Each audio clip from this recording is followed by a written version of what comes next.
ملهبل يا غزالنا. اي ما لذلك ما بلبس. واذا اطلع انا بحب الطلعة بس برد، يا الله برد ما بدي ابرد. جبتي حكى لي كمان احط هيك طاسات خل بالغرفة. هاي كيفكم؟ ان شاء الله كلكم بخير اليوم. شو اخباركم؟ خبروني عن يومكم، شو رح تسووا اليوم او شو سويتوا اليوم؟ شو رح تطبخوا اليوم او شو طبختوا اليوم؟ انا لسه مو بادية يومي، يعني بس صحيت رتبت البيت شوي ورح اسوي get ready with me. اليوم لابسة احمر، يمكن اول مرة البس احمر، يعني ما احسه لوني. شوفوا السكن كانه تعبان اليوم لانه لابسة اللون الاحمر، مع انه شكلي مو هيك بس على الكاميرا ماي جاد. ملهبل يا غزالنا. اي ما لذلك ما بلبس لون احمر، دايما بلبس لون الالوان الباردة شوي. هذا شوي هيك على مو بارد هذا اللون، فما بيلبق لي. هذا حلوة. هاي حطيت هذا برودكت المفضل عندي، مولتي تاسكر من ريميل. هذا برايمر هايلايتر وجلو، 3 بواحد. في احسن من هيك؟ لا ما في. هسه تشوفوا واو جلو خلص. بحب هذا البرودكت. anyways ما بعرف اليوم شو اسوي. اليوم ماندي، يعني احمد عنده شغل وانا بالبيت لحالي مع البسس والكلب. ما بعرف شو بسوي، يعني البيت منظف. هيك ايام عن جد مملة، يعني حتى اذا بدي اطلع لحالي كمان ممل هذا الشيء. مين بده يطلع لحاله؟ ما عندي اصحاب هون. فما بعرف شو اسوي. اقترحوا لي اكتيفيتيز اسويها، انه فيني اسويها لحالي بالبيت او برا، ما بتفرق. هذا السؤال دائما تسألوه، يعني دائما كل يوم لما انزل ستوري حدا يسأله اذا عيوني ولا لا. انا جاوبته مرة قبل يمكن ستوري في شهد. هي عيوني صراحة. مو لابسة عدسات ولا مرة مجربة عدسات. هاي هيك انا انولدت الحمد لله. عيوني مرات كمان بتغير لون حسب الجو اللي برا واللون اللي لابسته واللايتنج يعني كثير شغلات دايما بتغير اللون. فمرات بتطلع عيوني كمان خضراء، مرات هيك ازرق، مرات رصاصية، يعني هيك بتغير اللون شوي، بس دائما يعني لون فاتح. انا ما بعرف على مين طالعة. امي عندها عيونها شوي خضر زيتوني عيونها، وابوي عيونه بني او اسود ما بعرف بس غامق. انا الوحيده اللي يعني زرقاء بالعيله، يعني ما عندي لا بيبيتي لا يعني خال، ما في اي حدا بالعشيره كلها عنده عيون زرق. للي بعرفه للي شايفتهم ما بعرف. بس ما بعرف على مين طالعه، يعني طفره هيك جينيه طلعت. بس حبيت فد مرة. أنا بخاف كثير من العدسات، بخاف هيك أدخل شي بعيني، بس حابة فد يوم بس هيك بس بدي أشوف شو شكلي بالعين السوداء أو البني. يعني ما راح استخدمها، بس حابة بس أشوف كيف يطلع شكلي إذا عيوني كانت هذا اللون، وكيف يطلع الميك اب. لأنه أنا بسوي ميك اب لوك يعني بالضبط زي بنت عندها عيون غامقة، بيطلع يعني شكل متغير تماما. فكثير يعني طول عندي. يلا لقيت هذا اللوك اللي يناسب وجهي وعيني وشعري، لأنه ميكس صاير. لأنه يعني أنا بيضة، شعري غامق وعيوني فاتحة، فالميكس صعب هذا. يعني ما لما أشوف ميك اب توتوريال للعيون الزرقاء دايما البنات يعني شعرهن أشقر، فما بيلبق لي. فطول يلا لقيت الميك اب لوك يلا يطلع حلو عليه.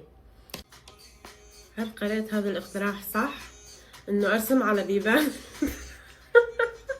يعني رسم، يعني حتى احمد يجي ويتخانق وياي ويروح يبات عند اهله. انا اخرب له البيت. يا الله لا، بس يمكن ارسم. انا بحب الرسم، عندي كثير شغلات رسم هون بهاي الغرفة. وبرسم دايما لوحات للبيت. فيمكن ارسم، بس ما بعرف هي اضلني بالبيت ولا اطلع. يعني اذا بضل بالبيت سوي هيك كوزي فايب، ما بعرف شو ككل يوم. واذا اطلع انا بحب الطلعة، بس برد يا الله برد، ما بدي ابرد. ناس حكوا لا حلو كثير وما بعرف شو كثير، لا بقلك في ناس حكوا هيك انه مطلع وجهي كثير تعبان وشاحب. انا برأيي هيك. خلي بس اورجيكم الالوان اللي حلو علي. عندنا الوردي، شوفوا الفرق. اكيد في فرق، لا تحكوا لي ما في. اوكي خلينا نجرب اللون اللي هو احلى لون عليه، هو النيلي. خلي بس اورجيكم. يعني لا الاحمر مو حلو. هذا حلو. انا اي شيء بارد حلو علي، اي شيء هيك لون شو اللون شو عكس اللون البارد، لون حار. مو حلو علي. اي شيء فيه هيك حمار بالموضوع، يعني warm color مو حلو علي. نو. خلي احكي لكم شو سويت امبارح.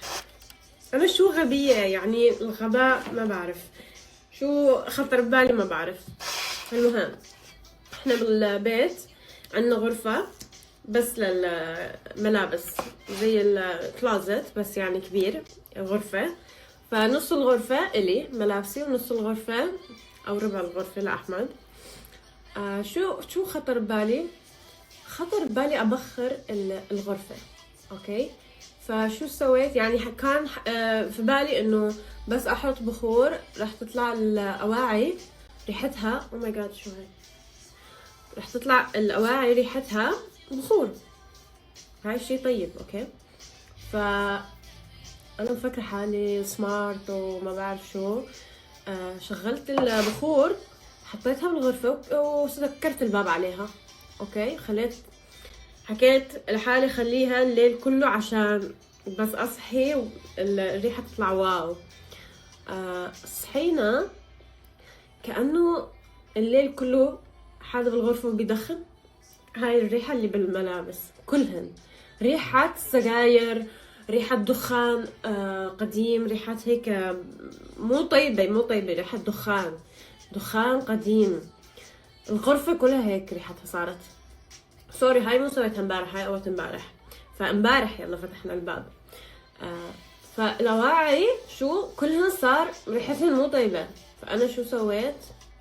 حكيت شو اسوي يا الله، يعني لازم اغسل الملابس كلها، ما فيني يعني عن جد كثير ملابس عنا، بلس في جاكيتس وهاي ما فيني اغسلهم بالبيت، لازم اوديهن لمكان هم يغسلوهن. بحكي يا الله يعني شو اسوي، حتى ملابس احمد تبع الشغل كلهن يعني صار ريحتهن مو طيبة. فامبارح شو سويت اليوم كله انا قضيته وعم بحاول اشيل هاي ريحة الدخان من الغرفة. سألت جات جي بي تي وما بعرف شو يعني. جربت كل شيء. شو سويت؟ شلت الملابس كلهن، هن معلقيهن. فكل الملابس شلتهن، حطيتهن غرفة فاضية عنا. أحمد بيستخدمها هيك بس لأغراضه المو مهمة. هيك ما بعرف شغلات، عنده الكمبيوتر، عنده تبع الشعر تبعه، هيك شغلات. يعني غرفة كثير عشوائية، وهي أكثر شيء إنه فارغة، ما بنحط فيها شيء. هي المفروض تكون مخزن، بس عنا غير مخزن نستخدمه بدل ما نستخدم مخزن البيت. شو سويت؟ حولت الملابس كلهن لهاي الغرفة، وفتحت الشباك بهالبرد، خليته مفتوح اليوم كله مفتوح لليل للساعة 12 بالليل. يلا سكرته حتى انه اهوي اسمها اهوي الملابس حتى تروح هاي الريحة منهن. والغرفة كل الباب والحيطان والأرض كلها مسحتها بكلور حتى تروح هاي الريحة. وجاتجبتي حكالي كمان أحط هيك طاسات خل بالغرفة، وكمان حطيت طنجرة فيها خل ومي حارة حتى البخار يصعد ويشيل هاي الريحة. وحطيت مروحتين هيك عند الباب حتى الهواء يطلع من برا الغرفة. يعني كل هاد اليوم كله أنا قضيته على هاي الغرفة بس حتى أشيل هاي الريحة. يا الله شو سويت يعني، ما راح أعيدها أبدا. بس الحمد لله اليوم يعني دخلت على الملابس الريحة راحت، والريحة راحت من الغرفة، فاليوم راح أرجع الملابس لمكانهن. خلصت الميك اب، حطيت شوية نمش حلو.